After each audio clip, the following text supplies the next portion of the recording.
I'm going to turn it right over SBJ's Director of Social Media, Cami Mattioli. Cami, it's all yours. Hi, everybody. Thanks so much for joining us. I'm super excited to not only have a full panel of women here to talk women's sports, but also to have a almost record crowd, which is awesome. We love to see it. So to jump right in, I just wanted to introduce everybody that you'll see here. So first off, we have Kanan Bhatt-Shah. She's the VP of Brand and Marketing at the PWHL, and she's focused on driving growth across new fan bases and elevating the popularity of women's ice hockey around the world. So say hi, Kanan. Hi, everyone. Awesome. And then next we have Karen Kildow. She's the co-founder of CCG Social, and she drives social strategy across leagues like the NFL and NBA, as well as working with some prominent female athletes like Naomi Osaka and the Ogum Ike sisters. She's also grown up with a really unique perspective on what it takes to be an elite woman in sports because her sister is Olympic gold medal skier Lindsey Vonn. So fun fact. And then lastly, we've got Haley Rosen. She is from Just Women's Sports. She's the founder and CEO. She's also an SBJ power player. And as a former soccer player professionally, she was frustrated by the little coverage that sports was getting in the women's space. So she launched Just Women's Sports in 2020. So I'm excited to have all of you here today. I think it's going to be a really great conversation. As Jen said, please drop your questions in the chat. We'll kind of be peppering them throughout.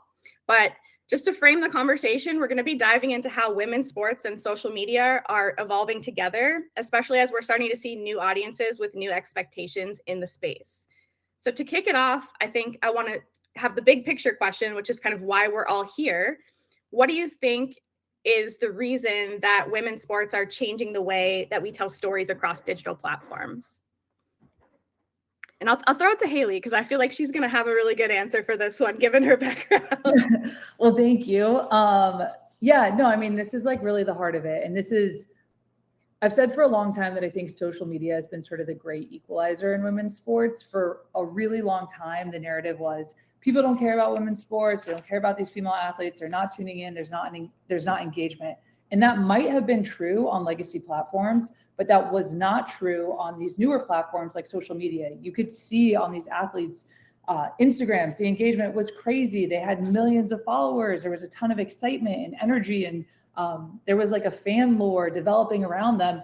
It was really, really becoming hard to deny that there was interest, excitement, momentum around these athletes, these games, these leagues. And so even though maybe on traditional metrics, the engagement wasn't there, on these newer digital platforms, the engagement was there in spades. And I think for me and for us at Just Women's Sports, that was a big sort of green light to go build and try and create this hub and try and build off this momentum of these fans engaging in this space. And so I think that like social media really coming to the forefront of sports, really coming to the forefront, I think, of all things media, has really unlocked a lot of the boom we are seeing in women's sports. And like, listen, it's been a very long time coming, but you know, it's like slow all at once. And I do think that social media has been a critical domino to fall and like really open up everything we are seeing in women's sports.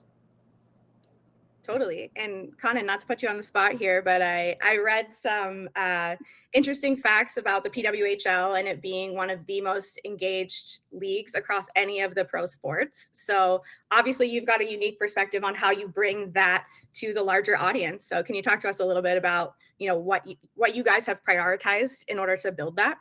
Sure. I think for us, you know, being a relatively new league, right, we really feel like we have an opportunity to do it differently. And I think for us, it's really been about how do we just drive awareness around the league? How do we introduce our kind of brand world to new audiences, to new fans, and really drive that engagement?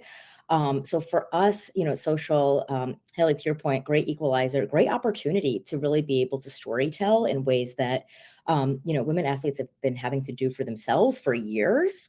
And now I think for us, we really look at it as providing a platform, not just for our athletes, but also for fans, for anyone that's a part of, you know, how we kind of envision our brand world to be able to tell their stories in a way that feels really authentic. And I think for us, it's really important to be able to think about our social content as a way to kind of show like what we care about, what our values are, right?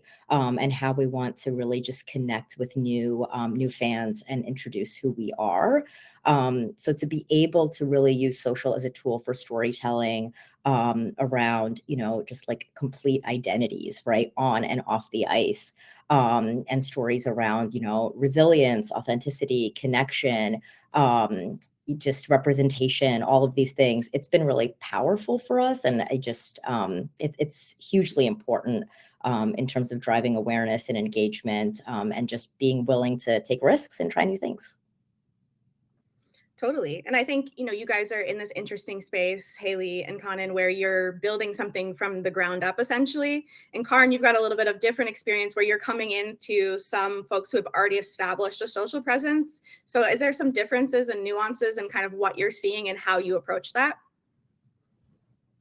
Yeah, and just, to Haley's point, like my company is based on the fact that social media is democratizing all media. So, you used to, even 10 years ago, 20 years ago, an athlete would have to work their entire lives, hopefully in that one moment, win the Olympics, win the World Cup, be the star, and then they would get the opportunity to be in a magazine or a Wheaties box or whatever. Now, really, any athlete across the board, big, small, champion, not champion, they have the ability to grow their brand through their own social channels. So my company helps athletes do that. And I think in the women's space, it's really exciting because, again, some of the stories that traditional media might not have covered, the athletes have the ability to say that directly in their own voice, not edited, not clickbait, and really tell their perspective. And you see that, like, I think Alana Marr is an amazing example, talking about, things that impact women and people are going to resonate with, like body positivity, strength and beauty. Simone Biles talking about mental health. Lindsey Vonn now talking about age and what is too old and what does that mean as a woman. So I think there sometimes to big media outlets could be scary topics, but that when the athletes are able to tell them directly to their fans, it just like really skyrockets their brands, and it gives, I think, a lot of people a lot of inspiration and relatability to these people who they see on TV. Yeah, 100%. And I think that kind of goes into our next question about what are some of the misconceptions that people have in the industry about women's sports and their audiences? I can kick us off here. And I want to jump off of what you said too, because I guess kind of backing up for a second, I think we talk a lot about in this sort of new digital age, there's this opportunity for athletes to be influencers and make money that way. That is an opportunity, but being an influencer is really hard and being an athlete is really hard, and trying to do both at the same time and being like, wow, what a golden opportunity, I think is like expecting and asking too much of people. So I love what Karin does, and her work is like, I think best in class. Like the athletes that work with her, like you see their socials in really authentic ways. They show up, it's engaging, it's real. And I think it's really pushing just sort of women's sports forward. So I want to give flowers, but also I think it's a good example of like, these athletes do need help in standing up these social businesses. And she's stepped into a place in the ecosystem that makes a lot of sense. I think it's also a good example of everything media, I think, is shifting digital. And I think sometimes in women's sports as a category, we sort of lament that and wish that wasn't true. I think it's actually our opportunity as a space, because I think, very candidly, where an MLB or NFL is trying to figure out how do we engage this next generation of sports fans, women's sports, PWHL, NWSL, WNBA, we're building with those fans. And so I think we have this opportunity to jump in now, build, these new practices, do it best in class, engage this audience early, and sort of run away with the next wave of media. And that's always, so to kind of get to your question, I think that's something I always encourage folks working at leagues or teams, anyone doing sort of these deals, media deals. Yes, linear matters a lot. Mm-hmm. And also I think digital matters maybe even more. It's like where the audience is, and we're also seeing the dollar shift that way too. So I view everything happening in digital right now as a tremendous opportunity for women's sports to build for that next generation of fandom. And I think that's really exciting. Yeah, definitely. Absolutely. I would add to that. I think for us, when we think about the storytelling that we do, being so new, right, it's really important for us to meet our fans where they are And education is such a huge component of that, right? So oftentimes, when you think about like misconceptions, one being like, fans of women's sports, women, right? But like the diversity of our fans it's pretty amazing to see. I mean, the breadth and just all kinds of like different ways in which our fans fan, and also just the diversity that exists there. And so for us, it's really about how do we bring in more fans? How do we show fans who we are? And I think, from a social standpoint, we recently, with our expansion draft, there's a piece of expansion draft 101, right? Just like meeting fans where they are, educating, breaking things down, making things really accessible. Social is such a great way to be able to do that, to create that level of access, both in terms of, breaking down things that might otherwise feel, complicated, and just really opening ourselves up to different ways in which fans can really engage without any sort of, in just a very authentic way. So I think for us, that's really been a huge priority of also like segmenting our content and saying like, how do we make sure that we're relevant, but like tapping into, whether it's tapping into trends or whatever that might be, but also just thinking about how do we want to show up as a brand and, invite as many new fans into our world as possible. We've got a great question from the audience that I think kind of pinpoints that. So Anthony asked, do you target your marketing or social efforts towards your core fans or towards possible new fans? I love that question. I would say going back to like meeting our fans where they are, it's twofold, right? And you never, it's hard to be everything to everybody. But I think for us, we're so lucky that our core fans, they're incredibly loyal. They're incredibly passionate. We see that on social. We see that throughout our entire ecosystem.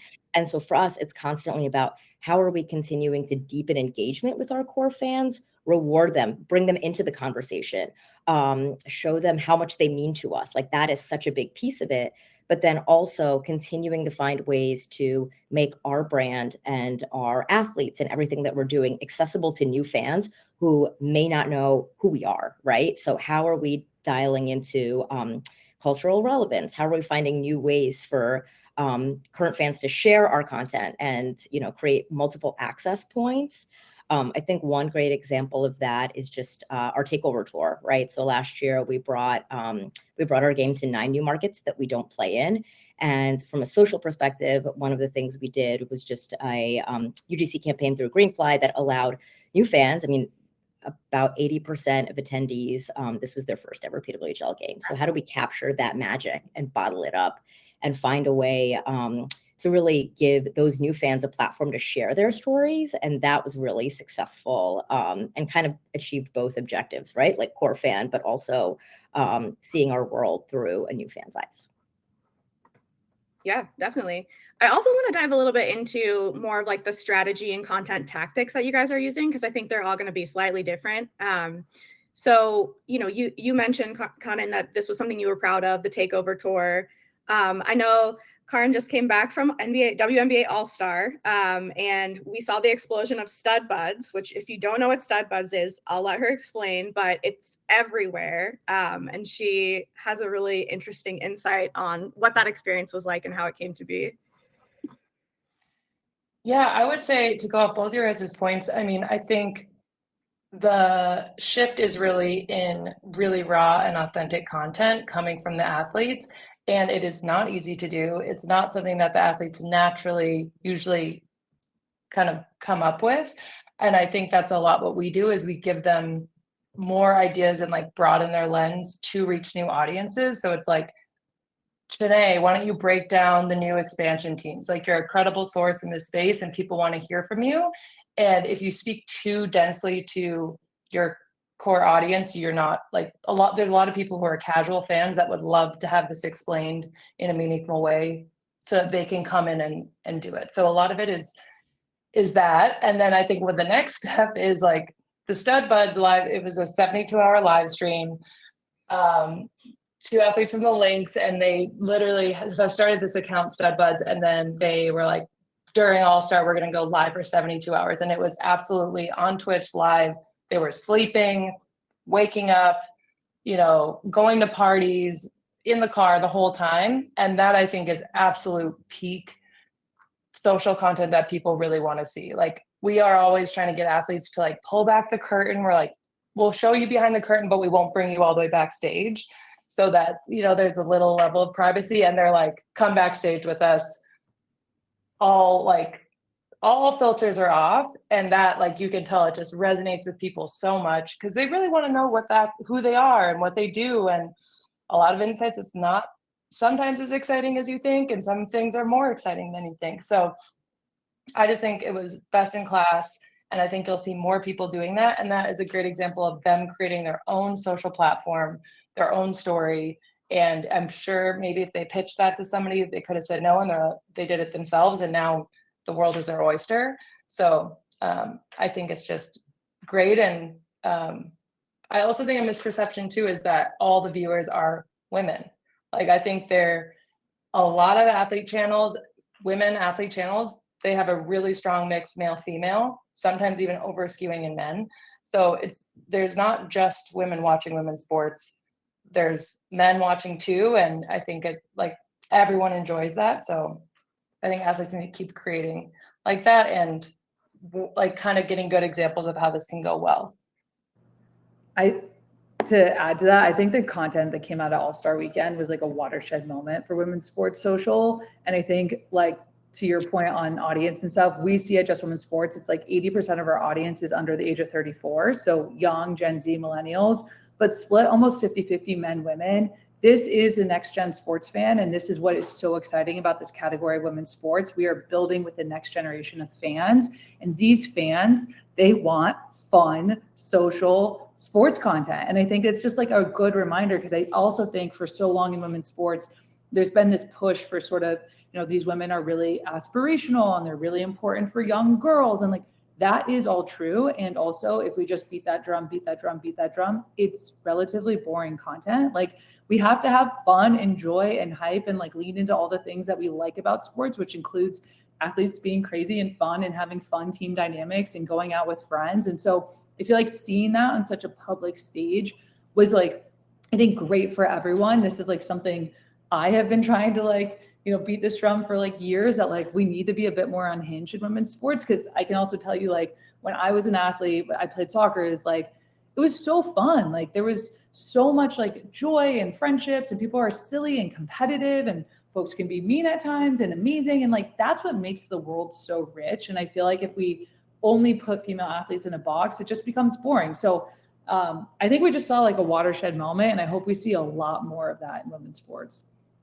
Yeah, I think it's so interesting too, because the shift has really been, you know, just to be in a lot of spaces, women have to kind of act a certain way to be taken seriously. And the nature of social media is meant to be fun and exciting and goofy. I mean, think back to like early Instagram when we were taking pictures of our food with stupid filters, and like it was so pure and fun. And now we've gotten to this space where, you know, we're past like women's sports are taken seriously now. And obviously that's something that has changed a lot.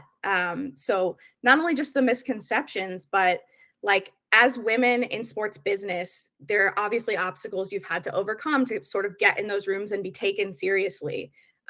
What are some of the things that stick out in your mind as like seminal moments of your careers? It's a tough question. I know. It's really like could be anything. I can kick us off. I think I've been really fortunate through Just Women's Sports to meet sort of early believers in the category. We have investors in like Joe and Clara Tsai, David Blitzer, Michelle Kang. They just got it right away. And I think that those folks have been really critical for me in times where I feel like sometimes I'm like losing my mind, where for so many years, you know, Just Women's Sports is 5 years old now, which is crazy. But early days of the company, when I was like, women's sports is growing as a category, these athletes are the best in the world and fans are excited. It's like, everyone, that was like, you're crazy. This should be a nonprofit. Like, this isn't real. And I feel like meeting those people that like got it and were able to kind of jump to the next thing. It's like, okay, and how are we going to build this? And what do you need? And what's the next phase of this? Like, those have been really pivotal moments for me. And I think that, I mean, a little bit of a tangent, but I think those folks and those types of folks that have been early believers have, been really key to sort of standing up this moment that we're in now. And in so many ways, this is just the beginning. And also I feel like there's been a lot of work that's gotten us to this point. So I'm just, excited for this next phase.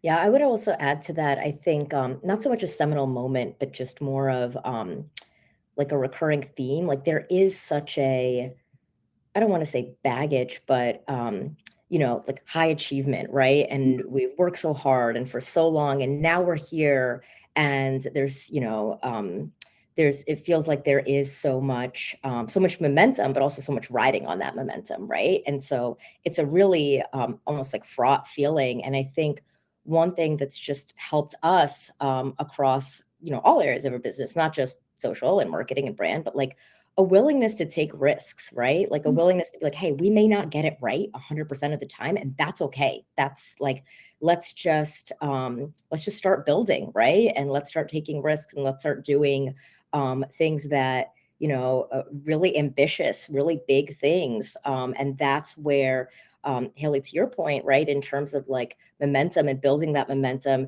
you have to keep going. And if you pause and say, okay, like, we're always saying, perfect is the enemy of good, right? And progress over perfection. But that's truly a tenet to live by, and to feel that level of support and that level of like, okay, we're all holding hands and we understand not just like what the goals are, but also how we want to get there and what is, and how we want to build it. That feels incredibly special, and just really cool to be a part of something like that. For sure. Yeah. I would say, seminal moment is hard, but I think my perspective on sports and then women in sports, whether being athletes or women working in sports, growing up with Lindsay as my sister, ski racing is a sport you do not make money in. Like you could be on the World Cup and you're like barely paying for your hotels. But she was really adamant the whole time. She would just like go up to the men and be like, what is your ski deal? Like, what are the numbers? What are you making from this company? And they would tell her. And then she would go to the ski company and be like, I want that. And she's like, I know you're paying him that, and I'm winning just as much as him, so I should get that too.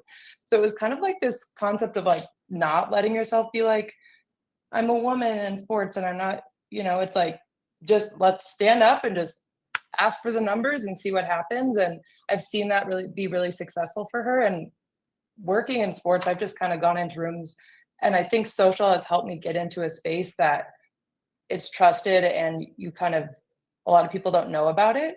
So just kind of always going through, connecting the dots and saying like, if the men are doing this, women should do this, and it should be just as successful. And just kind of, I think it always is, and not trying to think that things have to be absolutely new and unique for women. Like you guys can push forward in these ways that men have too.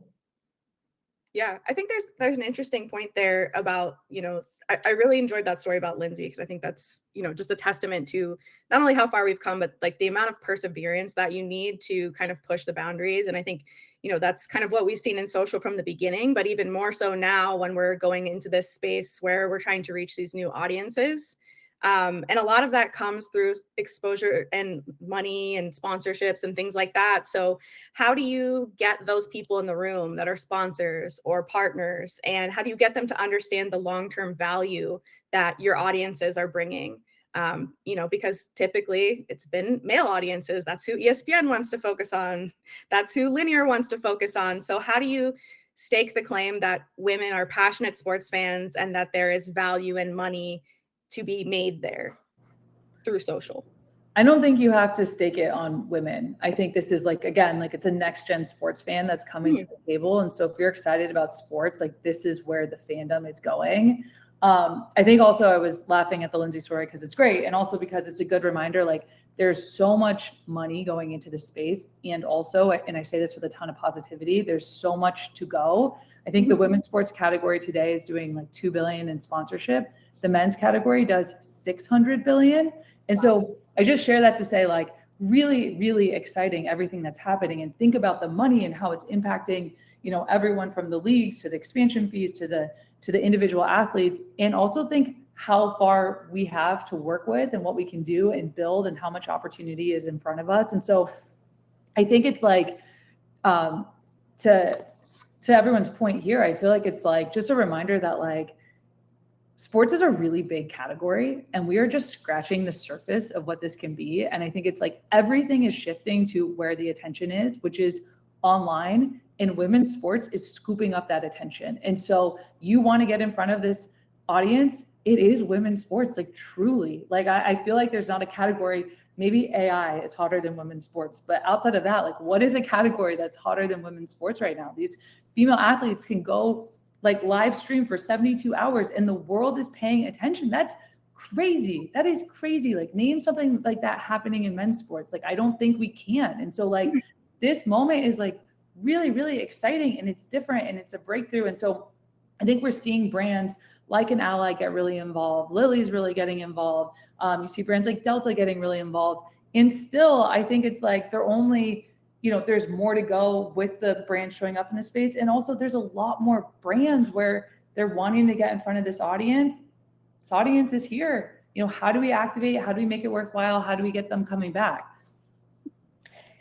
And I mean, Haley, I think it's a great point. I would add to it, like our partners, they're wonderful and they see the value in the content. They see the value in the, you know, the metrics, right, that we're seeing on social in terms of our platforms and engagement, but they also see the value in just thinking about a partnership of like, how do we just get really authentic, right? Authentic ways to integrate, and content on social especially is a tremendous way to be able to do that. Like I think about, you know, we have lots of amazing partners, but you know, Barbie, right? That's one where there's so many different ways in which we've been able to come together and just make, you know, just like do amazing things across content and activate in different ways, whether it's in-game, whether it's through merchandise.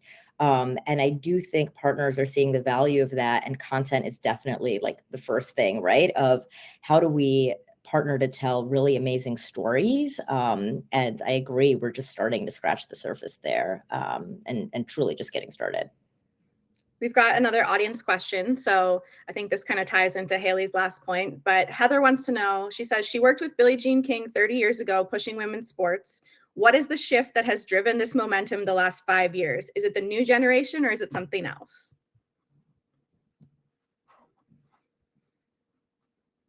Gen Z is pretty powerful, I will say, not only purchasing power, but how much time they spend on platforms, which platforms they spend their time on.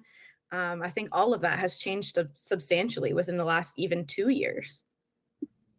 It has. I mean, I would say it's a confluence of things, right? I don't think you can isolate it to any one variable, right? And say like, this is what it is. Obviously, technology is something that's a hugely powerful driver, and social sits within that.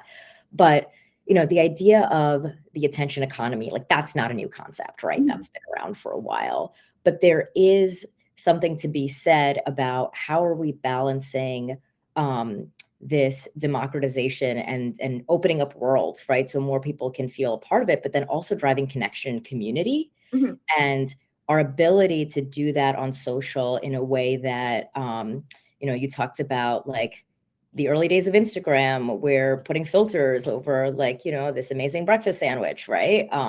Guilty.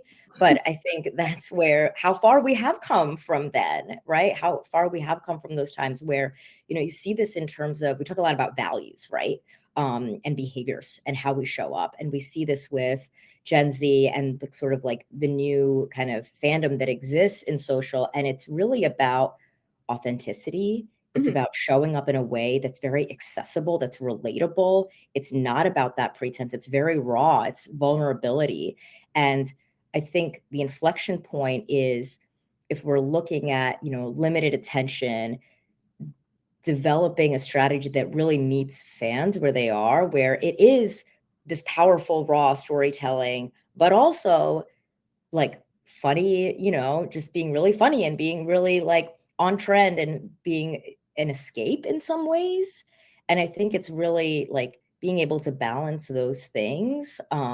That's just opened up an opportunity that we haven't really seen before, along with so many other things, right?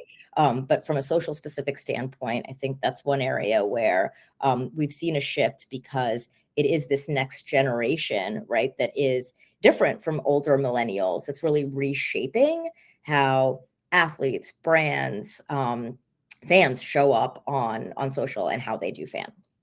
Yeah. Go ahead.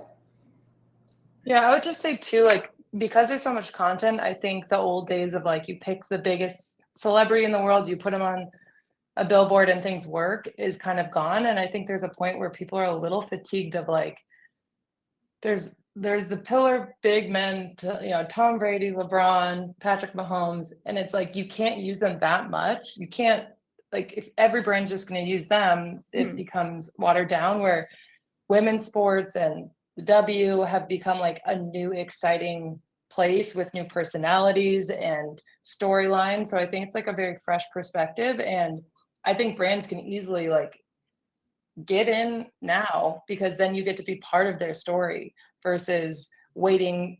I don't think you can just cherry pick the top people anymore. I think it's like, find the people with big fan bases that you can help amplify, and that's going to be a better partner, more engagement, and more authentic over time. I totally agree. And I think as far as like sort of the shift we're seeing in women's sports, I think social's obviously been a really big piece of it, the newer generation, how they consume content. I do think, and I'm very biased on this, that like Title IX does deserve credit on this. I think sort of for the first time ever, we have a generation of women who grew up playing sports at an amateur to elite level. And I think as someone like myself, like I mentioned, I was a soccer player. I just like love women's soccer. It's the game I know, it's the speed, it's the tempo, I know a lot of the athletes personally. It's my favorite thing to watch as a sports fan. And I like other sports and I like watching men's sports as well. But like, it just is genuinely my favorite sport. And I think there's a lot of people like that grew up not really thinking men's or women's sports, but just thinking about the sport that they know and loved being a part of it and want to keep being a part of it as a fan. And I think that's been a gap traditionally. And so I think that's what's really exciting. And this is why I say it's like slow all at once. There was so much work that has happened years and years ago. Billie Jean King is what she's done, like, can't be understated. And we're really fortunate to have her. She's an investor in Just Women's Sports. She's been an amazing partner. The work she's done, like, we could go on and on, but it's like all of this is sort of stacking up to this moment where I feel like we are hitting this inflection point where there's audience, there's the rise of digital, there's more dollars coming into this space. There's so much coming together right now, which I think is really exciting. And again, it's sort of the push for all of us of like, how do we take advantage of this moment right now and build a really big category? Yeah. And to your point about just the impact that, being an amateur to collegiate to professional athlete has had on your career, we've got a question from Lois in the audience. She wants to know if NIL and female student athletes in this space who are hustling on social media right now has sort of impacted professional women's athletes in any way. Karin, I think this is for you. I mean, I think, yes and no. Like, I always use the example of Libby Dunn. She's at least at a certain point, the highest paid NIL athlete. And she was not, I don't think, like, she wasn't on the starting team. So there is an ability now for athletes to create such a huge brand and get so many brand dollars based on their personality and not always the results, which I think is great. And so I think it needs to give motivation to all athletes that, like, you got to share who you are and build your personal brand, and those dollars come to the people who are going to generate that audience and get the most excitement.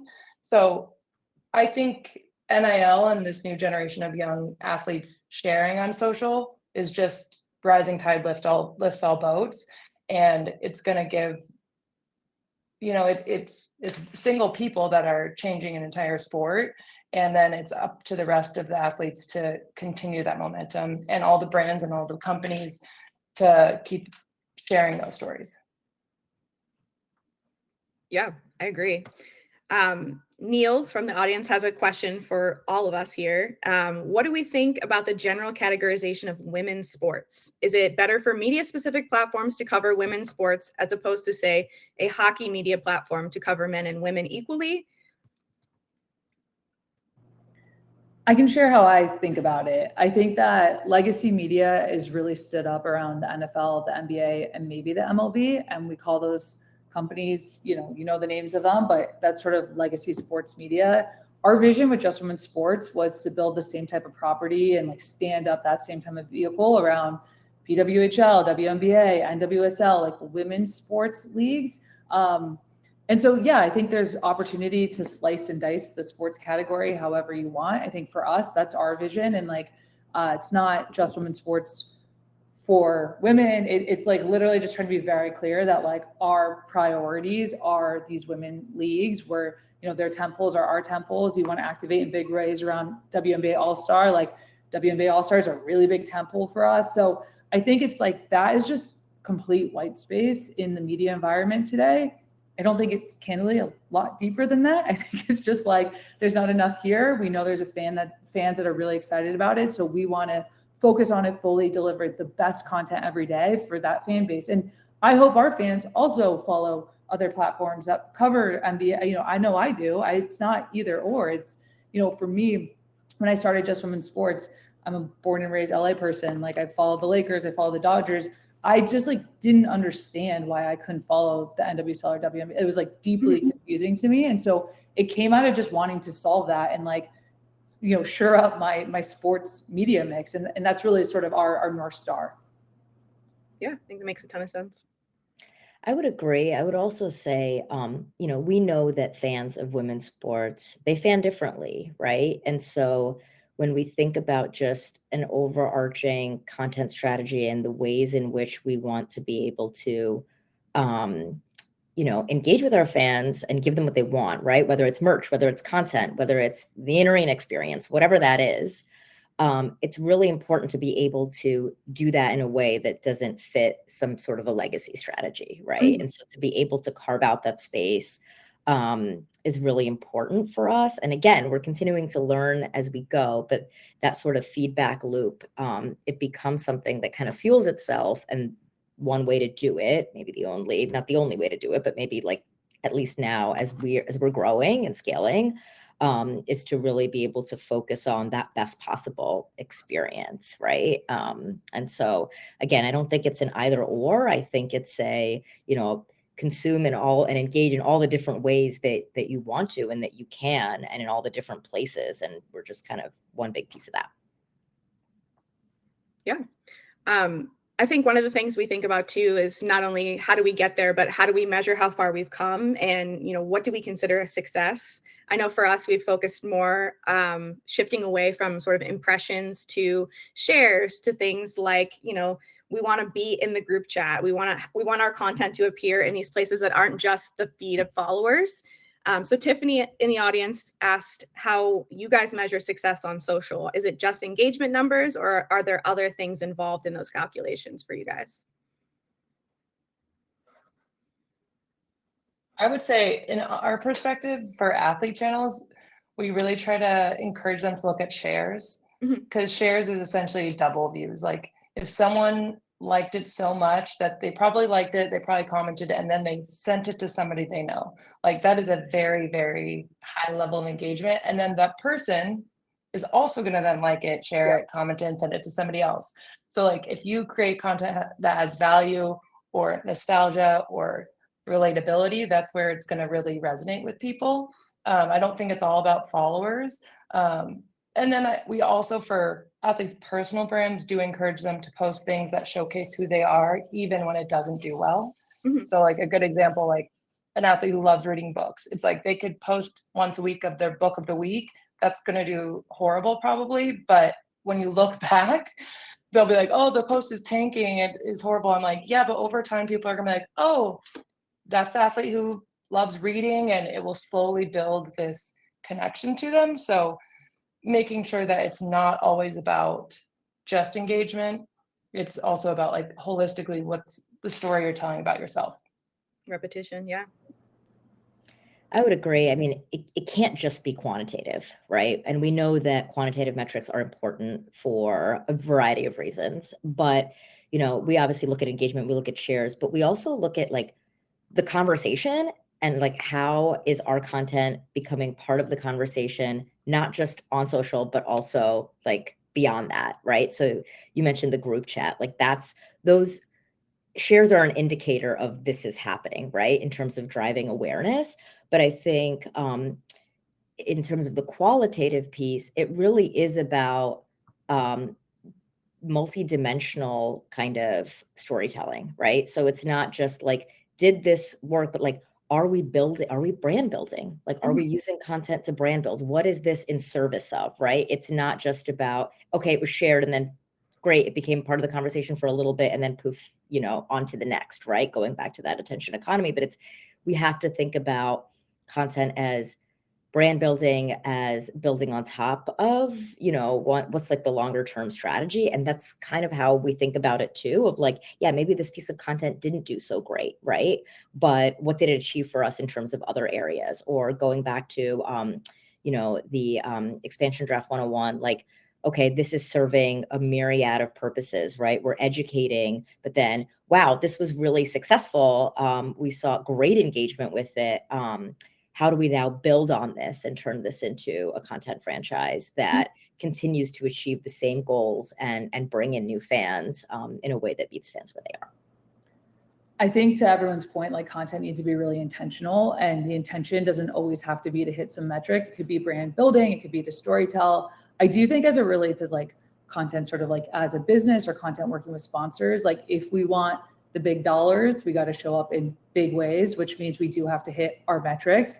And those metrics shift as the platform algorithm shifts. So I think 2 years ago, like the name of the game felt like it was followers. I think it's dramatically shifted as like Instagram has shifted more to reels and views. So like maybe engagement is more of the crown jewel in this moment. The broader point is just like, and I say this to my team, if we're going to work with these brands in really big ways and ask for real dollar amounts to really professionally activate, we have to deliver on the metrics. Because at the end of the day, like we believe in the category of women's sports. It feels good to work in this space, and we know we have an impact on culture and society. And also, like these brands are moving millions of dollars betting on this category. It has to work, it has to deliver, it has to perform, or they will go to the next thing. So I feel a lot of pressure on that. I know my team does as well. I know we're really proud of how we deliver for these brands, and I think like my push to other media companies, athletes, teams or leagues, you have to hit the metrics because you're only going to get so many swings before they're going to say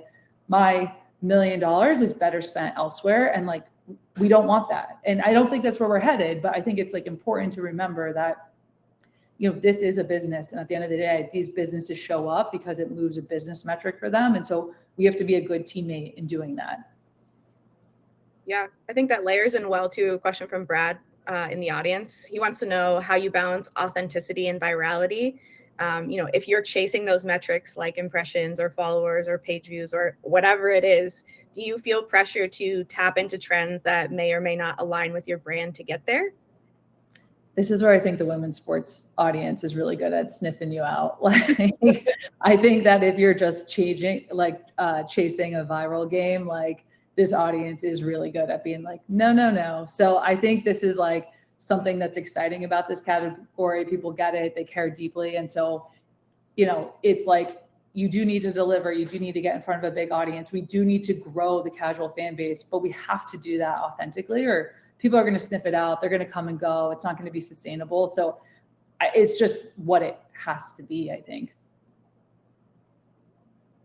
I would just add that it's an art, right? It's an art very much in the sense of like it requires a level of like EQ and thinking about what's going to resonate. It can't be about, okay, what's the latest trend, right? And how are we just jumping on that bandwagon? But how are we maybe taking a trend to drive cultural relevance with content that's authentic to us, right? And maybe reframing it a little bit of there's something, and it's an opportunity as opposed to, are we checking every box? Like, okay, so this is happening. Like, how are we getting in on that? And it does require, I think, a certain level of EQ and also being comfortable with like knowing who you are, right? But as a brand, as an athlete, like these are sort of my boundaries, and these are sort of the things that I want to lean into because it's fun and it's exciting. And it's like funny for me. And I think on social, especially, like you can see that, like there's no hiding behind anything. Like if you're just there to check a box, it's pretty obvious. And I think, again, it is the great equalizer for a reason. So yeah. We've got about 10 minutes or so left. I don't want to cut you off, Karin. Go ahead.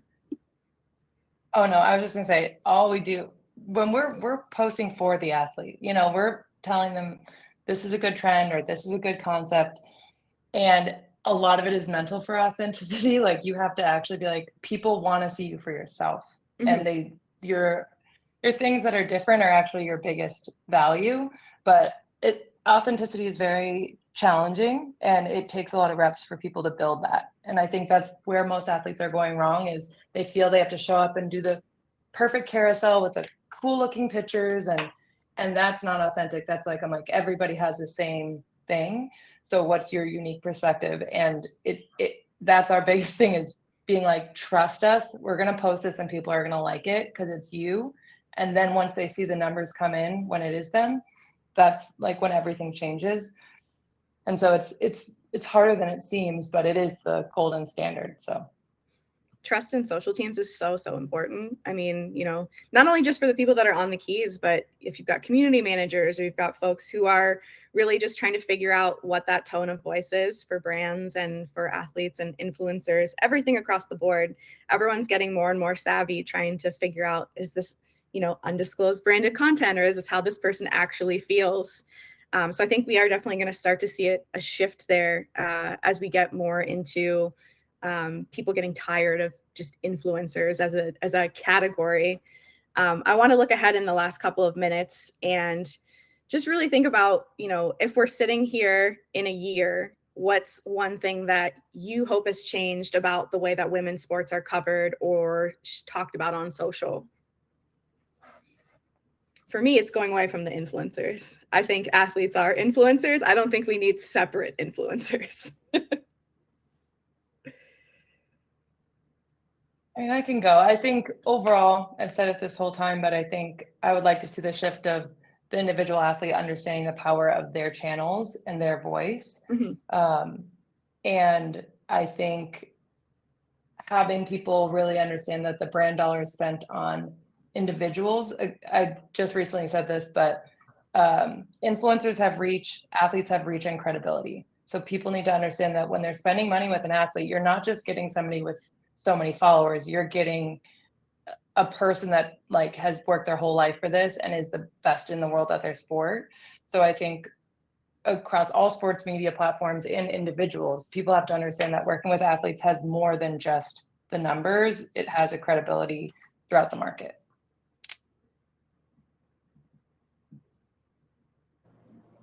I agree. And I hope to see two things. One, I still think we treat the category of women's sports with kid gloves. I think that these athletes are the best in the world. They have great performances and they have performances that don't meet the mark at times. I think we have to get comfortable having those conversations in public. It's part of being a sports fan. Like if you think about, you know, times you've watched sports with your friends on the couch or at a bar, you've probably been like, why isn't my favorite player doing XYZ? Like that is healthy and part of being a fan and part of being really engaged.